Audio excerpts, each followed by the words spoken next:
Good afternoon, ladies and gentlemen. This is Michael Harding. And this is Christina Harding. Here with On the Arts. Just so everyone knows, this show is all about opening up all of these little cans of secrets that we have down here in southern Utah.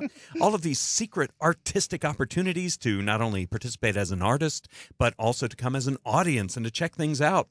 Now, of course, the purpose of this show is to get to know some of these artists, not only let you know about events and such. And on our last show, we were very pleased to have in the studio Carolyn Merced with her original show, and also Wilford Brimley, who was the producer of this show. And Christina, you actually had a chance to see the show. Yes, I saw it last Friday night. It was beautiful. She had written a one-woman show, 2 acts.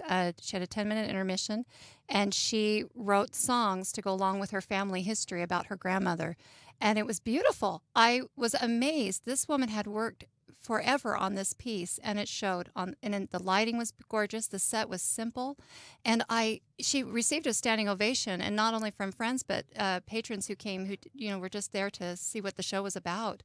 And what a beautiful production, and simple. And I think that what we took away from that, I took my mom, who thoroughly enjoyed it. We took from that with the watching this whole show was that to record your family history and to find out more about your heritage. And it inspired me. I wanted to go home and write in my journal and start writing to my grandchildren. It was funny, and she's very talented and just a local actress here in town and singer and songwriter. And it was very well done. Well, I know we were able to play one of her songs on the air, and it was absolutely beautiful.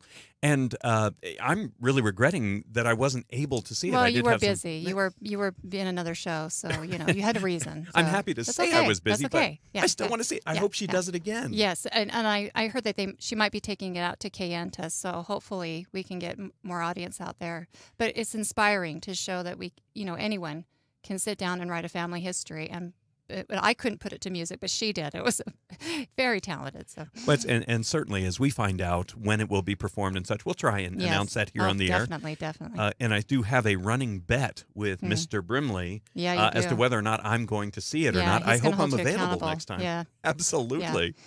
Yeah. Well, I'll tell you, that's only one of the many opportunities that we have to experience some great art down here. And I understand the Electric Theater was pretty full, wasn't it? Oh, it was packed. Yeah, she had a full house on Friday night when I went, and that was exciting. That was great to see so much support for her.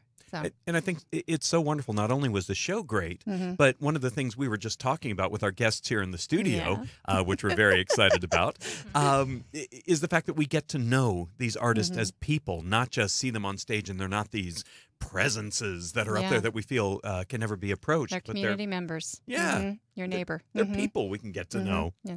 Now, in order to segue into who we do have here in the studio, we have 2 representatives, if you will, of an organization up north, Women of Will.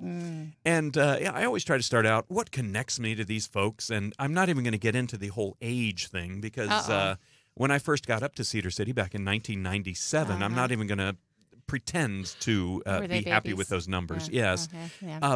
But I will tell you, my very first year there, we did a show called Pericles at the Utah Shakespeare Festival.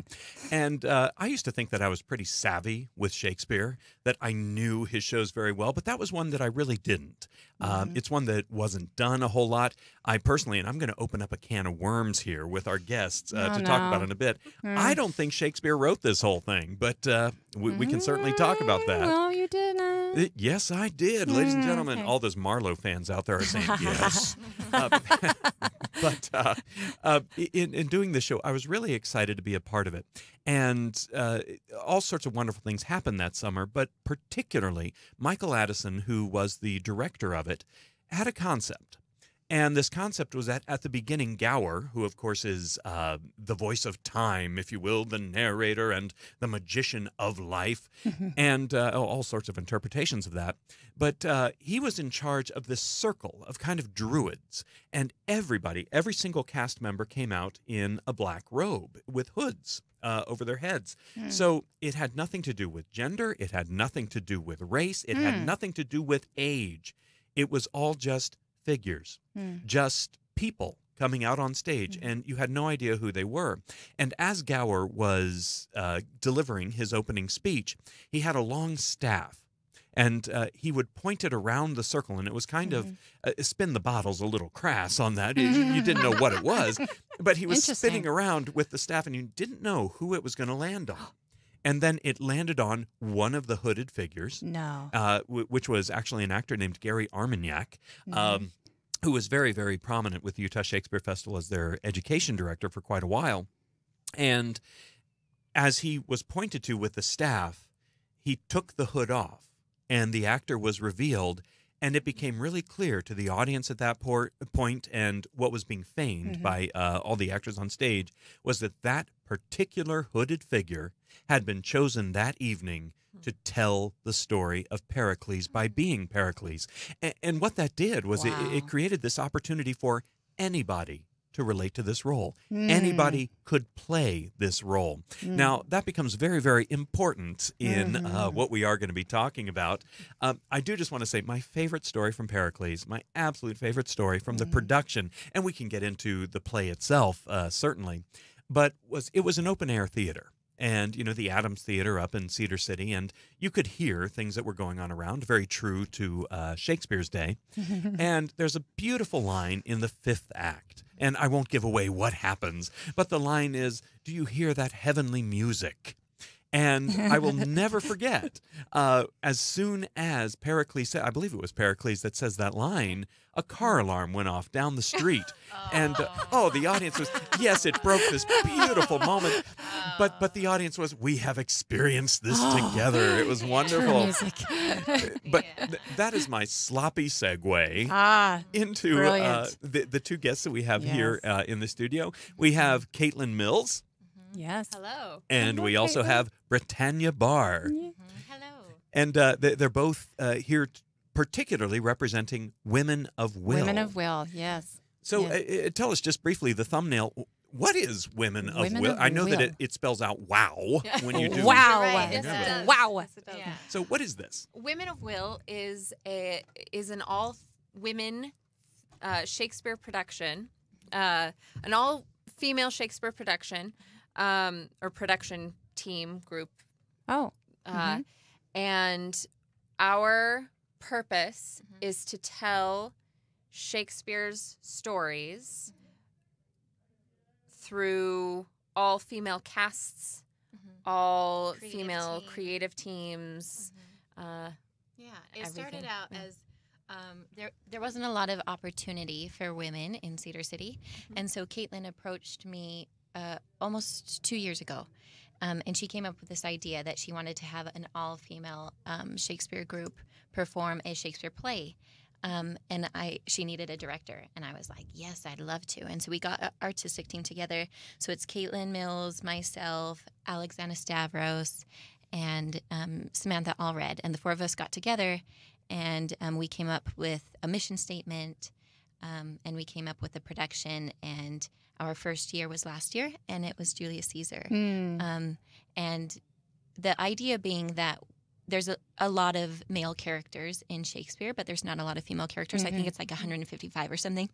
Is that right, Michael? You probably know. Thereabouts. Yeah. I nod my head knowledgeably. Yeah, okay. I think it's 155.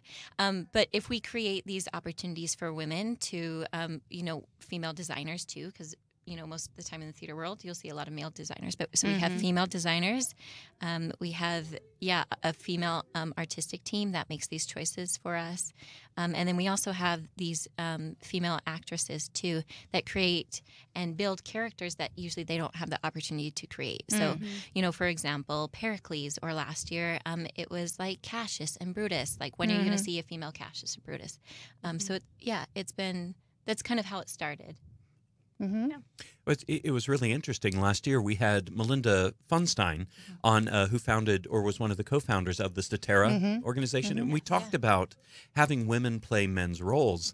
And there are a lot of people, I think I'm going to speak for a good number of people who hear this and they think, oh, it's adamant women, they want to step out and grab these opportunities and take them from men. And Melinda had a fantastic response to that. And I'm opening the door here for a conversation. I do feel like a minority here in the studio right now. I'm surrounded by 3 participants of Women of Will. But she mentioned that it has nothing to do with making a political statement, or at least what she was thinking. It has nothing to do with taking the balance between men and women and shifting it for any particular political or even social purpose. It really comes down to, and I love how Melinda brought this up, her daughters. And she thought how wonderful that these wonderful words of Shakespeare, these tremendous roles that are about people, could be presented to her daughters, and her daughters might be able to say, you know, I can relate to them too. I can speak those words. Discuss. Well, I think for me, because I was actually inspired to do an all-female Julius Caesar through a round table that we had for it was a Statera round table talking about gender parity in the arts. And for me, it came down to not having to ask permission to do this art form that I love so much, to act and to put on plays, and the whole art form. For me, it's really just about not having to ask any one person for permission to play these roles that aren't traditionally played by women. I have had people ask, you know, if we have an agenda with the Oh, doing. yes. There's always that question. I know, but it isn't an agenda. And I wish that people could just be a fly on the wall in these rehearsals, because they're just so open and they're just so safe to, you know, for supportive. Yeah, for women to just create and explore and ask questions. And those questions are good to ask. And then how can we, just bring voices that usually aren't heard to the table and invite those voices to the table. I did attend the Statera conference just recently. Statera, what is Statera? Statera, Caitlin, can you? I don't know what their mission statement is, but it is about creating balance, I think, for gender within the theater and art world. Is that correct, Caitlin? Yes. Okay, cool. So I went to the Statera conference, and there was lots of different classes that I attended, and I did kind of had this aha moment, and it reminded me when you were talking about Melinda's daughters, and that whole weekend I was thinking about my little 5-year-old little girl. Her name's Joanna, and I thought about her and how this world is going to be 20 years from now or 30 years from now when she's my age, you know, and how excited and how we need to leave the door open for those voices that aren't heard. Yes. You know, and then all at once I thought of my son, and I thought how even more important is it for him to see his mother do this too. Yeah. You know, so he can be a help in this. And I think, Caitlin, you have a 2-year-old little boy? Yeah. Yeah, and I have a 2-year-old little boy too. His name's Case. And I thought of him too. And I thought it's so important for both of them, I think, to see this, to see that we all have a voice and we're all just humans, and we can all create these characters just as human beings. And that's what on day one, after we cast the show, when directing this both projects, Caesar and now Pericles, I said, I don't want you to view these as any particular gender, but we are just human beings who have similar needs and wants and objectives and tactics, you know? So like we all want food. So how are we going to get that food? Or we all want acceptance or love. And how are we get that? We don't have to, take a side on gender for these things. Yeah. Well, I have to say that the swapping of gender is nothing new in Shakespeare, whether it be even playing a character who's traditionally a man as a woman, or even just having a woman play the man, or vice versa. I do have to say, Caitlin and my first time sharing the stage, we dealt with this. It was in Comedy of Errors, actually, just a few years ago. And just a quick story on this. Brian Vaughn, who's the artistic director of the Shakespeare Festival, gave me a call, and, I've worked with them a few times, so this was a call I was hopefully expecting, or expecting hopefully, I should say. And he called, and he went down the casting that they wanted me to play, and at the end, he paused just a little bit, and he said, do you know the play Comedy of Errors? And I was like, well, yeah, I've done it a few times. And then he said, we'd like you to play the role, and he paused, of Nell. And I think I was very quiet for a few moments. You were and excited. I was What are you excited just to talking get about? the call It's a dream come true. to play Nell. Well, I was quiet. And I said to him, you do know that's a woman. And he was quiet for a second, and he said, yeah, we think it'll be funny. And so I thought, oh, And it was okay, very- great. Yes. And Yes. David Mickelson, if you are listening, David Mickelson was the costume designer. I found out it was his idea later on. And apparently it was said there around the table, it'll just be funny to see You Michael had- Harding do this. You had too much fun with that role. Oh, I had a Yeah, blast. yeah. But that was actually, I think, the first time, Caitlin, you and I shared a stage. I believe it What? was. Yeah. And I remember you were my absolute favorite to play with up there because there was a scene, I was in the back, not even as Nell. They dressed me up as a cowboy. It was quite a concept going on there. And I remember it was my favorite game to kind of say, Caitlin, Gosh. Caitlin. Do you remember that? To try and get her absolutely. to. I was trying to get her to turn around on stage.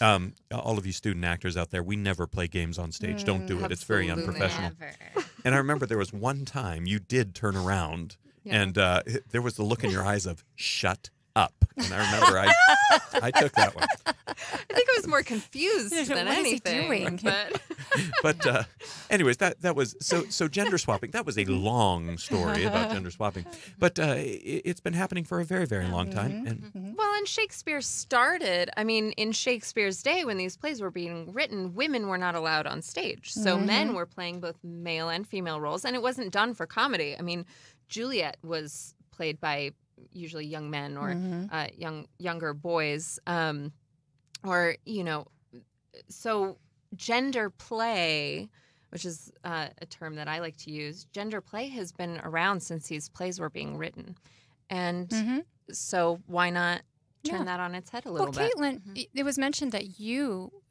brought up the idea to Britannia to start this group. What came to you or inspired you to start this group? Was there something that you saw a need within Cedar City itself that? Absolutely. Yeah, I. Well, not getting too So- personal, but No, what of as personal as course. you want to get. Yeah, well, as an actor living in Cedar City, there are fewer opportunities, or have been fewer opportunities. I think we are getting more and more opportunities every day, but there were fewer opportunities, and I was thinking a little selfishly at first because I was just like, what can I do? What can I do to make my own opportunities and not ask permission and just do the art? Yeah. And then we had the Statera Roundtable, as I mentioned before, and Wendy Penrod of the Off the Cuff Theater. Ah, yeah. She mentioned that they have a theater that is only being used for part of the week. And just immediately this idea flew in my head, and I was like, I need to do an all-female Shakespeare play. Really, why not? And it's fairly simple. There wasn't any really other reason other than that. But Well, you make it sound so simple too to put it together, but this is a big undertaking, Oh, yes. especially since you're both working moms, yes, and that's putting on a production is not an easy task. And so I'm sure that you've had to surround yourself with a support group of women, because you said it's an all-female production team. yes. And so tell me a little bit about how this process, when you started, I believe you said it was Julius Caesar, of course, because I was in that one. I had so much fun.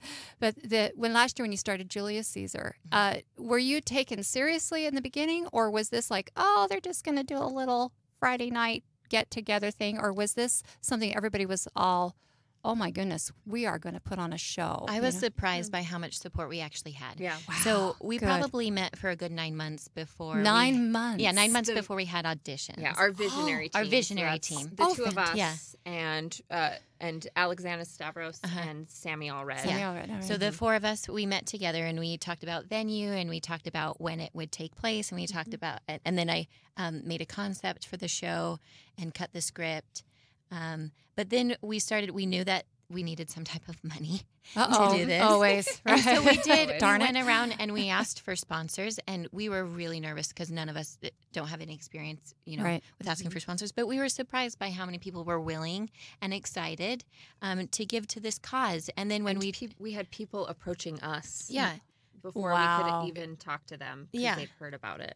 Great. And then we had, when we had the auditions, I thought maybe we'd get like 5 people, and I think I could make Julius Caesar work with 5 people, But we had a larger cast than I anticipated, and that was 18 people. Yeah, it's a big group. Yep, we cast 18 people, and then I knew that I wouldn't be able to do all of the design by myself, and it would make a greater production with really good designers. So we sent out a design call, and we got really fabulous designers, and I reached out to people that I saw could really add to the story, and that I wanted on my team, and they were just powerful women in the community. And I said, hey, we're doing this thing. Could you join us?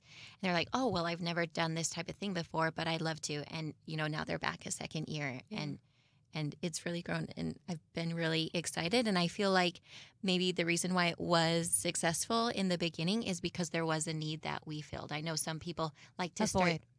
avoid. Some people like to start theater companies, but it was nice that we started this out of a need or a void that women were feeling, and women just wanted an opportunity to create. To do more. Yep. And it's about creating opportunity. And so we keep looking, and if you have any ideas you can share of how we can, keep these opportunities coming, whether it's, in the design process or whether it's in the rehearsal room. Well, if someone's listening to this, they need to understand these are just community members of Cedar City. Yeah. These are not, equity actors out there. These are just, people working their job, day-to-day jobs, and they're volunteering. Yeah. And one of my favorite things about our group and about our casts so far have been that we have such a mix. We have a mix of professionals. We have a mix of community members. We have a mix of students, college-age students. College-age. And it creates for a really nice atmosphere where some of the younger students can learn from the professionals. The community members can learn from the professionals. Professionals can learn from the students and the community members. And I do count this as my public service, though, because we put so many hours towards it. Yes. For art, we're all artists. just volunteers. Poor artists, Yeah, that's right. But I do count it as that, just because I feel like it is hopefully inspiring people to come and join us and hear stories told by women. Gotcha. Well, I do know this past summer that we had a little bit of gender bending happening at the festival. Yeah. And I just want to share what I think is an amusing little, not backlash, that's the wrong word for it, but reaction to it. In The Merchant of Venice, we actually had 2 particular cases of this where the role of Bassanio, traditionally played by a man, was played by a fantastic actress named Leslie Brott, who has quite a history with the festival, has done some amazing, amazing work. Her Margaret from Richard III is still one of my absolute favorite performances. But she was one of 2 women who played men in Merchant of Venice, and the other was the fantastic Lisa Wolpe, who played Shylock. And what I found so amusing, and both of them are just wonderful, wonderful actresses, in my opportunities to talk to the audiences in things like orientations or things of that sort, they would always come up to me and ask me about the agenda of the festival. Why did you put women in men's roles? And we had some people who were very adamant about it, some people who were just curious. And I was struck. This happened every single time, 100% of the time. People would come up and they say, I couldn't buy it, or I didn't understand why Bassanio was played by a woman. And they would continue the conversation about Bassanio. And I would always slip into the conversation. I would say, well, we have had a lot of curiosity about that. And also with the role of Shylock. And their faces would go blank. Absolutely blank. And they would say, well, what about Shylock? And I'd say, well, that was Lisa Wolpe, a fantastic actress. And they were stunned. They were shocked. Now, I'm opening the door for a discussion here as well. I found her performance to be absolutely riveting. But even in talking to her and such, and she, I believe, was one of the best Shylocks I have ever seen. Yes, absolutely. And I asked her about how she went about it, and it wasn't about creating a male role for her. She simply wanted to be true to the text and the character that Shakespeare had written. And I find that very interesting that audiences bought it without question Yeah. by any means. Yeah, well, and I know Lisa has made a career out of doing this, and she's, I think, an expert at it, where we are beginning and learning. And but as I've been discovering Pericles, I have tried to do much of the same thing, because I think it's less about convincing people that our genders are different than they are, and more about convincing people of the humanity of the characters. So for me, it's more about finding the humanity of Pericles than trying to convince the audience that I'm a man, because that's less important to the character. Yeah, and when casting the show, I think more about what the journey this person goes on and what person can help illustrate this journey than it is on what they look like. They're even like when we were casting like our ingenue in Pericles, or like, the love interest. I even tried to steer away from what we typically see as women, like the blonde, skinny little girl. Yeah. I tried to steer away from that and stay away from like skin color and hair color and, the Disney princesses that are filtered in our world. So I think it's, not only gender, but it's also like just the way that we have been told stories our whole life, So like, Lysimachus, who comes in at the end and ends up being with Marina, he doesn't have to be like tall, dark, and handsome, He just needs to be able to tell a good story and be a vessel for the text. And yeah. Yeah, I've noticed, you just answered a question. It was about a year ago when I did Julius Caesar with you guys, and I had so much fun. And what I enjoyed, too, is that because I was busy at the time also, I was able to join the cast later on and be a part of this production, and you were willing to work with me and my schedule, but I still was able to be on stage with all of these wonderful women of many different ages, and we had a lot of fun, but it was fun to explore the text. And you've answered the question that last year someone asked me and said, well, who would want to see that? And I thought, maybe you, the person who asked me this question, because maybe if you saw it, that would open your eyes a little bit to hearing the words of a beautiful playwright, instead of seeing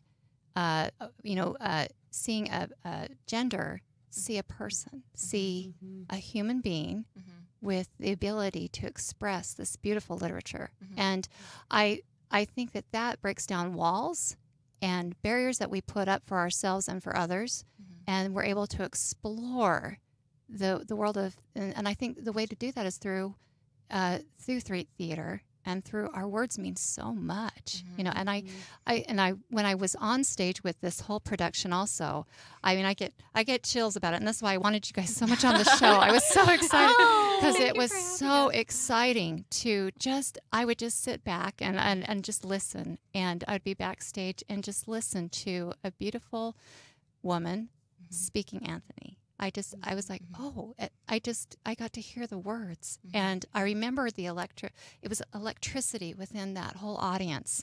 And it wasn't like everybody was in there like, political agenda, we're going to dominate. It wasn't that at all. It was beautiful. It was just, that's the only word I can describe. It was a beautiful experience.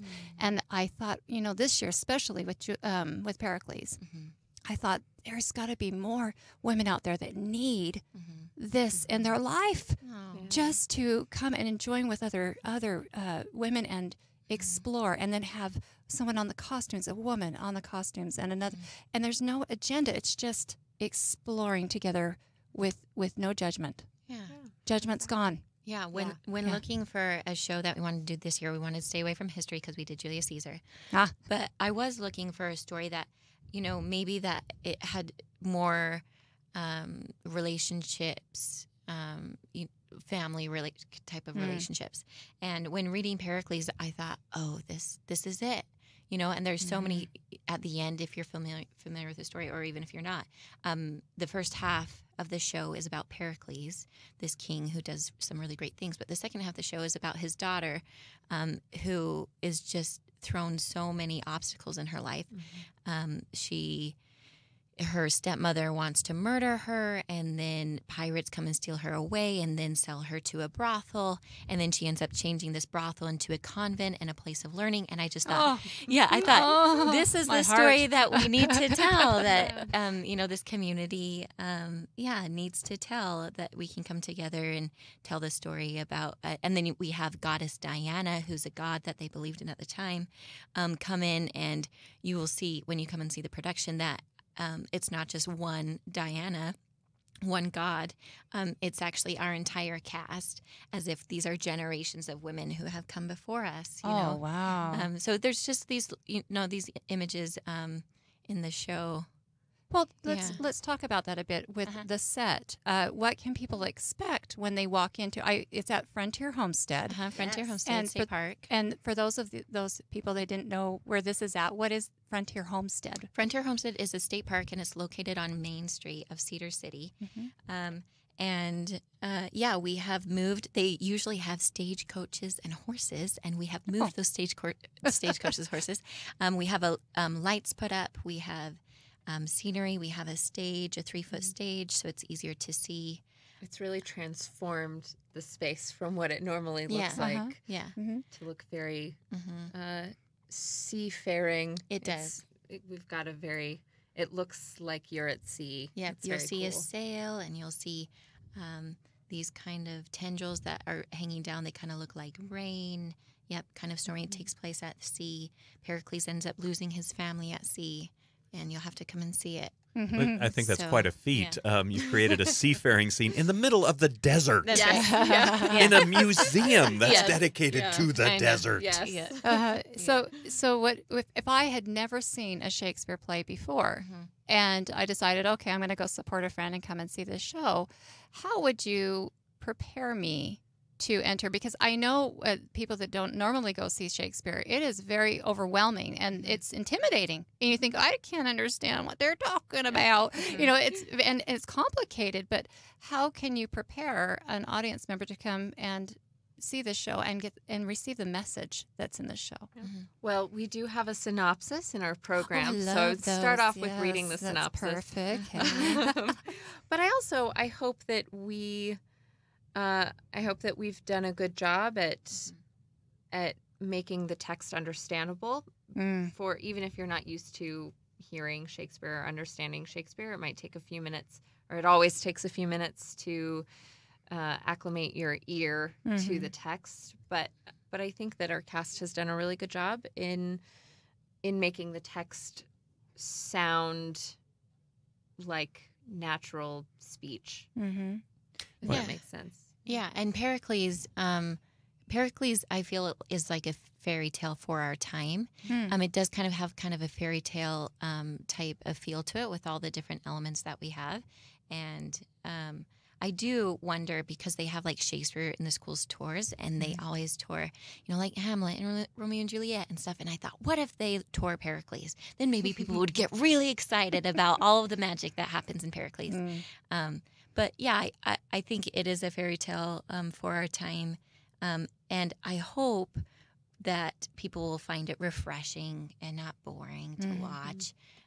But we do have some kind of fun visual elements that we do as an ensemble too. And this is only my personal take on it, but I do feel if an audience walks away from a Shakespeare show and they haven't been able to understand it, I blame the actors when it comes down to it. I mean, Shakespeare's written in English, even though, it's archaic English and it's rhythmic and such. And I always get very frustrated when an audience leaves, and this isn't just Shakespeare. I had this experience in Seattle. I did an Ibsen play, and the audience walked out, and I overheard an audience member say, I guess that's just above me. And that was very frustrating to me because I felt, you know what? We did not do a good job there. It's not only thing. I love that you're referring to it as a fairy tale for our day. It's a beautiful, wonderful story, a scattered story. We can get into that. But I'll tell you, I think the people who I know are involved with this, Caitlin, I've watched a lot of your work, Britannia.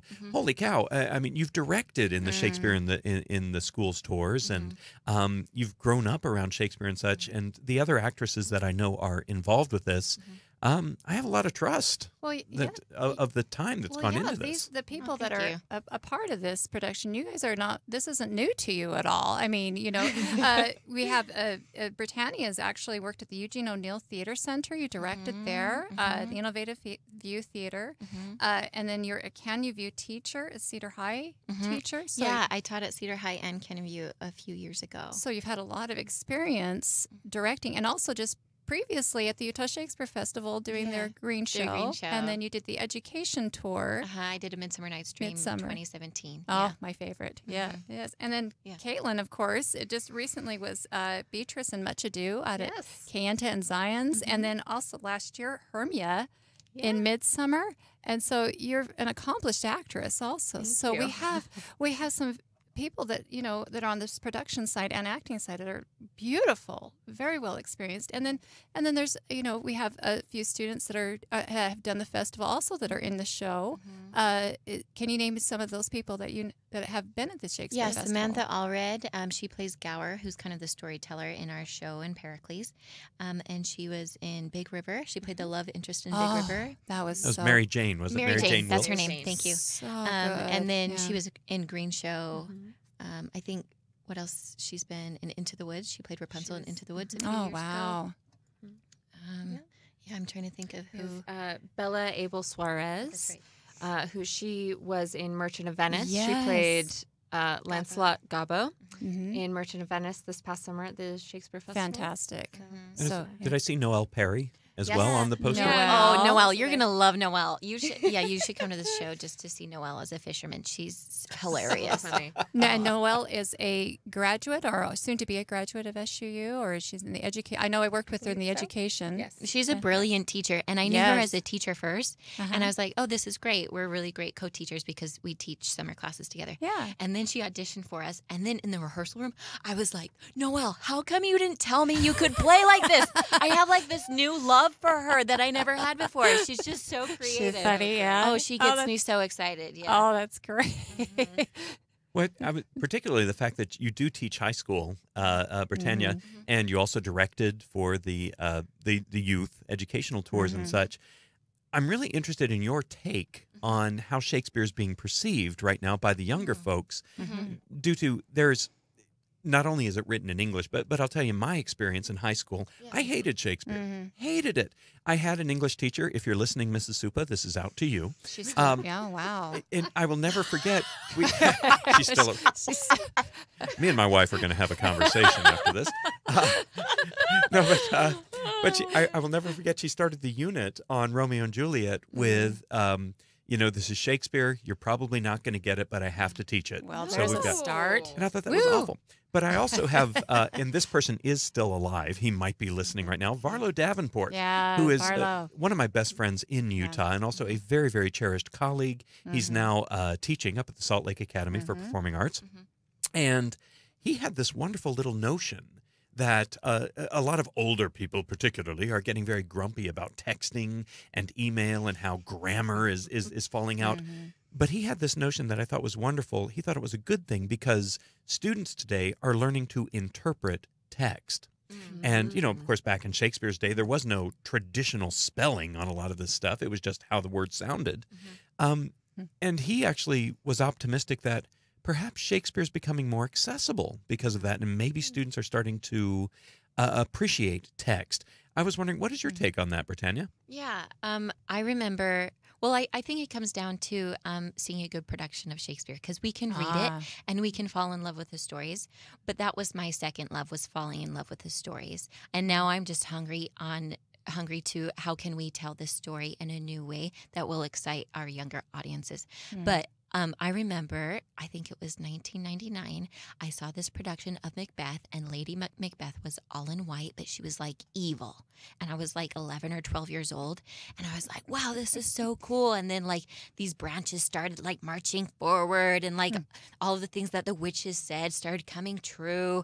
And I was like, wow, this is so cool. The story is so cool. And it wasn't until like maybe 5 years later that I was telling my father how much I remember this production, that I love this production, and it was actually a production That was the educational tour, wasn't it? It was Marin McLean. Yes, it was. Oh. And I had no idea that my father directed that. I just like went because my mom was like taking us to the theater, and I just went, and I remember loving this production. But that was the first Shakespeare production that I actually remembered seeing, and I just fell in love with it.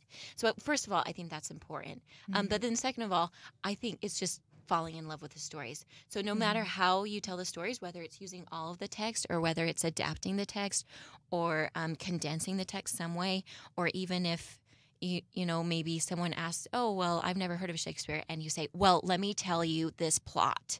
Okay. Once upon a time, there's this man named Pericles, you know, and he saves these people from a famine, and he's really virtuous, and then he fights and he washes up on the beach, and, you know, you go on and you tell the story of the plot, and then they fall in love with the plot that way, and then the text comes later. I don't know. Well, if I had a solution, maybe that would be it. Well, I remember the first time that I didn't fall in love with Shakespeare, but the time when I started flirting with him. And how do you flirt with Shakespeare? Well, let me tell you, it's awkward because he doesn't respond. This is very awkward, Michael. But I will tell you, I had actually, I'm embarrassed to say this, but I had actually performed in a few Shakespeare plays that I didn't get. I didn't know always what I was saying. I played Laertes in Hamlet. And That's a good role. Wow. It sure is, but boy, I didn't know what I was doing. I remember saying the words. Just sounded very good and Thank brilliant. you. Thank you very much. Yeah. But I will never forget, that was before the Kenneth Branagh Much Ado About Nothing movie came out. Oh, yeah. And I remember I had worked with the Virginia Shakespeare Festival. I'd done theater. And we went to see that movie. And I remember sitting in the theater saying, I'm getting this. I'm understanding what they're saying. And I kid you not, I ran home after that movie, and I opened up, you know, my collection of Shakespeare plays, and I just started reading out loud, Much Ado About Nothing.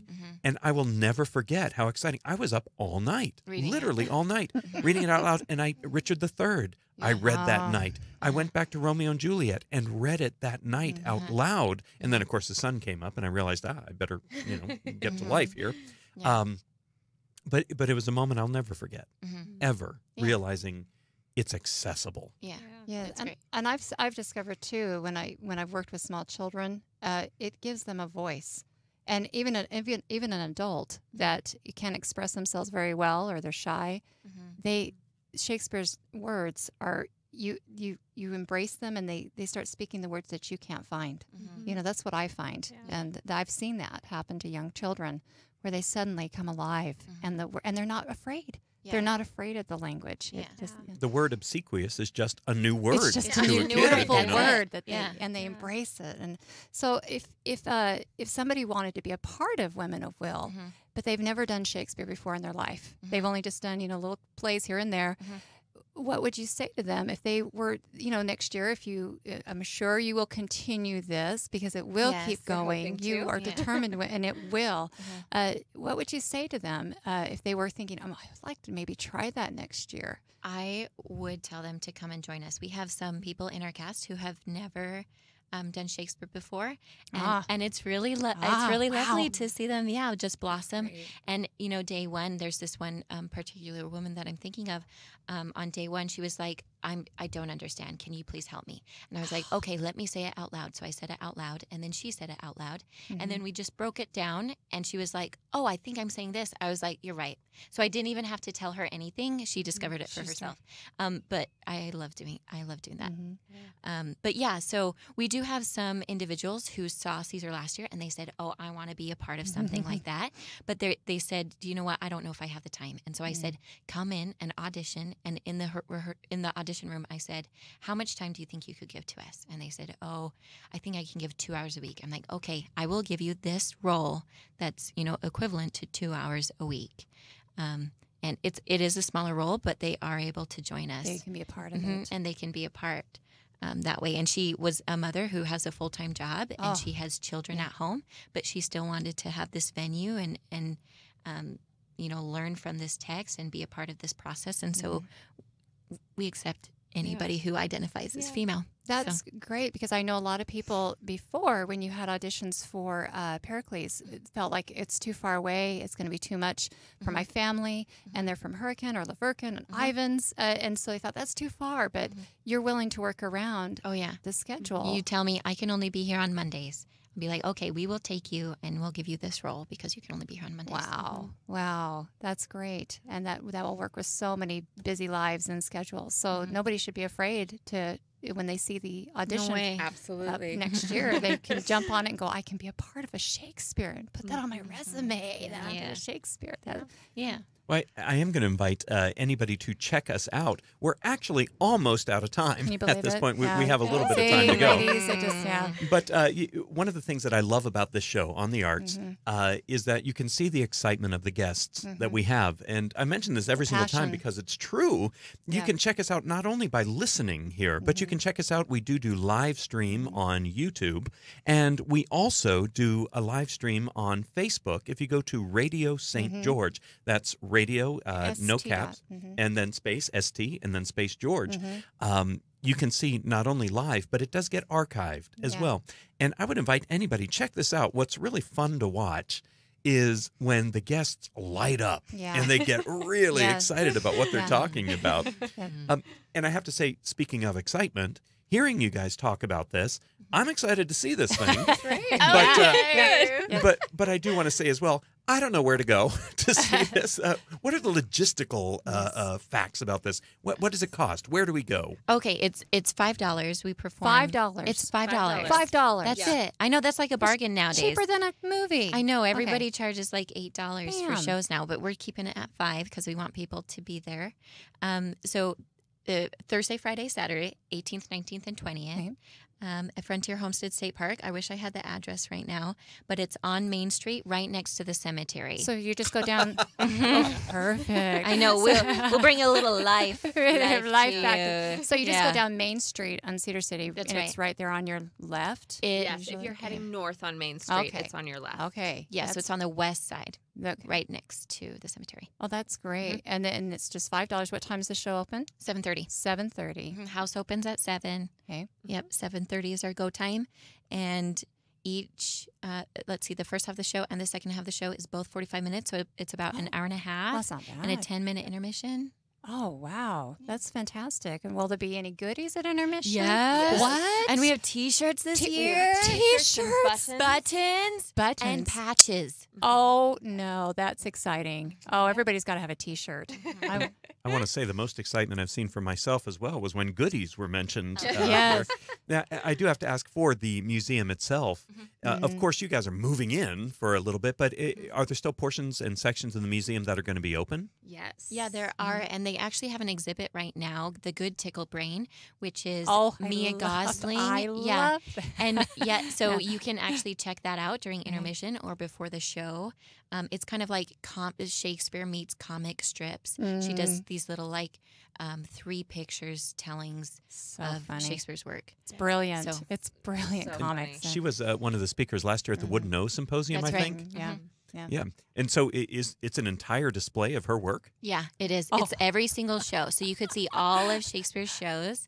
I think there's some stuff you can buy of hers too, as well as you could see stagecoaches and horses and other things that Frontier Homestead has to That's offer. great that they're, and it's wonderful that they support you and have this at their venue. I think that's fantastic. It shows that how Cedar City is just growing as an artistic community and the friendships that develop too, because these last. After you've done one of these shows, you've become lifelong friends. So, and can children attend this event? Would you advise? I would.